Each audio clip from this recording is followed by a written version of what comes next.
आज सुबह जब आपने आंखें खोली होंगी तो आपके फोन पर, टीवी पर और अखबारों में एक ही खबर चीख चीख कर आपको सुनाई जा रही होगी। देश के हर बड़े मीडिया हाउस ने टॉप से लेकर बॉटम तक, अडानी के चैनल से लेकर अंबानी के अखबार तक एक ही सुर अलापा है। सुर यह है कि राहुल गांधी का वोट चोरी का मुद्दा खत्म हो गया।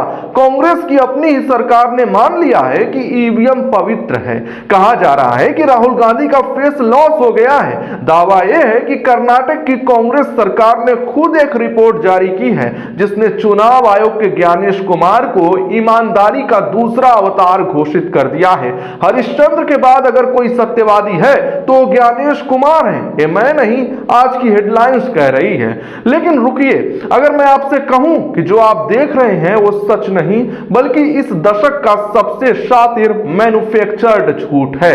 आज इस वीडियो में अगले कुछ मिनटों में मैं उस सफेद झूठ से पर्दा उठाने जा रहा हूं जिसे पढ़कर आप भी सन्न रह जाएंगे। रिपोर्ट न तो राहुल गांधी की है, न उनकी सरकार की और न ही किसी निष्पक्ष एजेंसी की। एक ऐसा खेल है जिसमें मोदी जी के एक परम भक्त के साथ डील हुई है और देश को गुमराह करने के लिए एक बड़ी साजिश रची गई। मेरे हाथ में वो सबूत हैं जिन्हें मिटाने की कोशिश कर रहे हैं, तो कुर्सी की पेटी बांध लीजिए क्योंकि अब हम करने जा रहे हैं ऑपरेशन पोस्टमार्टम। सबसे पहले जरा इस झूठ के गुब्बारे को देखिए, हेडलाइंस देखिए। कांग्रेस शासित राज्य के लोग बोले हमें ईवीएम पर भरोसा, यहीं से राहुल गांधी ने किए थे दावे। यह तो सबसे सॉफ्ट हेडलाइन है। बाकी गोदी मीडिया तो लिख रहा है राहुल मुंह दिखाने लायक नहीं रहे, राहुल की पोल खुल गई। एक तरफ गोदी मीडिया यह झूठ छाप रहा है, दूसरी तरफ बीजेपी के नेता इस झूठ को हवा दे रहे हैं। अब जरा सुनिए बीजेपी के प्रवक्ता शाइना एनसी को। ये वही है जो कल तक खुद को बहुत पढ़ा लिखा बताती थी लेकिन सत्ता का नशा क्या नहीं करवाता। सुनिए इनका दावा। Congress party and Rahul Gandhi have never trusted the free and fair election process. खैर आखिर में आते हैं, उन्होंने कहा है स्लैप ऑन द फेस। जी हां, थप्पड़। मोहतरमा कह रही हैं कि यह राहुल गांधी के गाल पर तमाचा है। शाइना जी, अगर इस देश की जनता को सच पता चल गया और वो झूठों को थप्पड़ मारने पर उतारू हो गई तो विश्वास मानिए इस देश में मनरेगा की मजदूरी भी कम पड़ जाएगी, इतने गाल लाल होंगे। उन्होंने अभी अपनी बाइट में एक शब्द का इस्तेमाल किया है, गौर से सुनिएगा, conducted by Karnataka government agency, यानी कर्नाटक सरकार की एजेंसी द्वारा कराया गया। बस यही वो झूठ है जिसे आज हम नंगा करेंगे। मेरे पास एक डेक्कन हेराल्ड की रिपोर्ट है। एक खबर भारत जोशी नाम के रिपोर्टर ने छापी है। अब जरा अपनी आंखों को स्क्रीन पर गड़ा लीजिए। जो मैं दिखा रहा हूं वो आपको टीवी डिबेट में नहीं दिखेगा। यहां नीचे जहां नीला और पीला हाइलाइटर लगा है वहां क्या लिखा है, पढ़िए मेरे साथ। Its report has been published by the Karnataka monitoring and evaluation authority यानी KMEA। ध्यान दीजिए, शब्द है पब्लिश्ड यानी प्रकाशित किया गया, न कि कंडक्टेड आयोजित किया गया। छापने में और करने में जमीन आसमान का फर्क होता है। अब सवाल यह है कि अगर कर्नाटक सरकार ने सर्वे छापा है तो यह सर्वे किया किसने?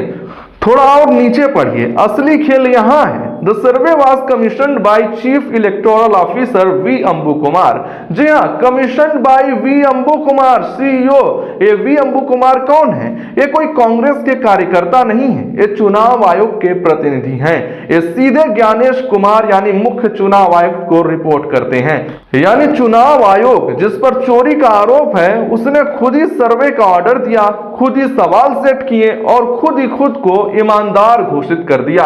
ये वही बात हो गई कि अगर किसी जज पर आरोप लगे तो जज खुद ही अपनी बेंच बनाए और खुद को ही क्लीन चिट दे दे।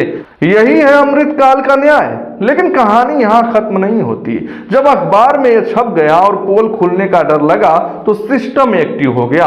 अब देखिए डिजिटल स्क्रीन का जादू। ये स्क्रीनशॉट देखिए। अखबार में जो लाइन थी कि सर्वे एक NGO ने किया है उसे पोर्टल से डिलीट कर दिया गया। क्यों? क्या छुपा रहे थे आप? मैं बताता हूं क्या छुपा रहे थे। अखबार में एक लाइन छपी थी जिसे वो मिटा नहीं पाए। The survey was carried out in May 2025 by Mysore based grassroot research and advocacy movement. अब आप पूछेंगे ग्राम क्या है? ये वो NGO है जिसे चुनाव आयोग ने सर्वे करने का ठेका दिया है। अब मैं आपको इस ग्राम NGO की कुंडली दिखाता हूं और यहां से आपको पता चलेगा कि राहुल गांधी को घेरने के लिए जाल कहां बुना गया था। ये देखिए ग्राम एनजीओ की वेबसाइट। इसके फाउंडर कौन है? नाम पढ़िए, डॉक्टर आर बाला सुब्रमण्यम। अब ये डॉक्टर साहब कौन है? क्या ये कोई निष्पक्ष समाज सेवक हैं? अब ये तस्वीर देखिए, किताब का नाम है power with in Narendra Modi की लीडरशिप लेगेसी। जी हाँ, जिस व्यक्ति ने सर्वे किया वो नरेंद्र मोदी के कसीदे पढ़ने वाली किताब लिखता है, वो उनका दरबारी लेखक है। नागपुर और गुजरात लॉबी की स्याही से जिसकी कलम चलती है उसे चुनाव आयोग ने ठेका दिया कि जाओ और पता करो कि देश में चुनाव निष्पक्ष हुए या नहीं। आप क्रोनोलॉजी समझ रहे हैं? चुनाव आयोग पर सवाल उठे, ईसी के अफसर ने एक सर्वे का ऑर्डर किया। ऑर्डर किसको दिया? मोदी जी के एक भक्त लेखक के एनजीओ को।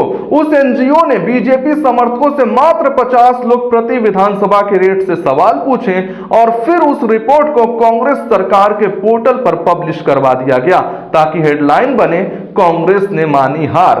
यह कांग्रेस के भीतर छिपे उन स्लीपर सेल्स का काम है जो सरकारी तंत्र में बैठे हैं और बीजेपी के इशारे पर काम कर रहे हैं, वरना राहुल गांधी की नाक के नीचे उनकी सरकार के पोर्टल पर ज्ञानेश कुमार की प्रशस्ति पत्र कैसे छप गया?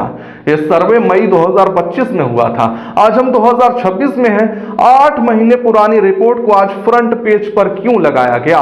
सूत्र बताते हैं कि इस खबर को लिखने वाला रिपोर्टर भारत जोशी बीजेपी के संगठन महामंत्री बीएल संतोष और तेजस्वी सूर्या का बेहद करीबी है। ये वही तेजस्वी सूर्या हैं जो अमेरिका में ट्रंप से मिलने की जुगाड़ में गए थे और वहां से बेरंग लौटा दिए गए। यह पूरी रिपोर्ट एक प्लांटेड स्टोरी है, एक सोची समझी साजिश, ताकि कर्नाटका में जो असली वोट चोरी के सबूत मिले हैं, जिस पर एसआईटी ने जांच करके चार्जशीट लगा दी है, अभी भी विवेचना जारी है, उससे ध्यान भटकाया जा सके। शायना एनसी जी, माफी राहुल गांधी को नहीं, आपको मांगनी चाहिए। आपने एक सरकारी झूठ को देश के सामने परोसा है, आपने लोकतंत्र को मारने में अपना योगदान दिया है। लेकिन आज हम पीएलएस न्यूज पर, हम गोदी मीडिया नहीं है जो प्रेस रिलीज पढ़कर सो जाएं। हम झूठ की परतों को उधेड़ना जानते हैं। उन्होंने पोर्टल पर लाइनें डिलीट कर दी, लेकिन वो ये भूल गए कि सच का स्क्रीनशॉट लिया जा चुका है। अब फैसला आपको करना है कि आप ऐसे चुनाव आयोग पर भरोसा करते हैं जो अपनी ही जांच अपने ही चहेतों से करवाता है।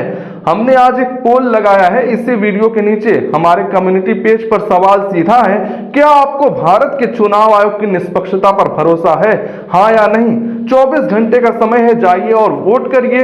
मैं अंधभक्तों को भी चुनौती देता हूं, जाओ और वोट करके दिखाओ। और हाँ, कमेंट बॉक्स में अपने ताऊ जी का नाम लिखना मत भूलना। इस वीडियो को इतना शेयर कीजिए कि सच्चाई ज्ञानेश कुमार उस ग्राम एनजीओ तक पहुंच जाए, उन्हें पता चले कि देश अब सो नहीं रहा है, देश जाग चुका है। उसको देखने के बाद, डेटा देखने के बाद मेरी सोच है कि वही मध्य प्रदेश में हुआ है, वही महाराष्ट्र में हुआ है, वही छत्तीसगढ़ में हुआ है।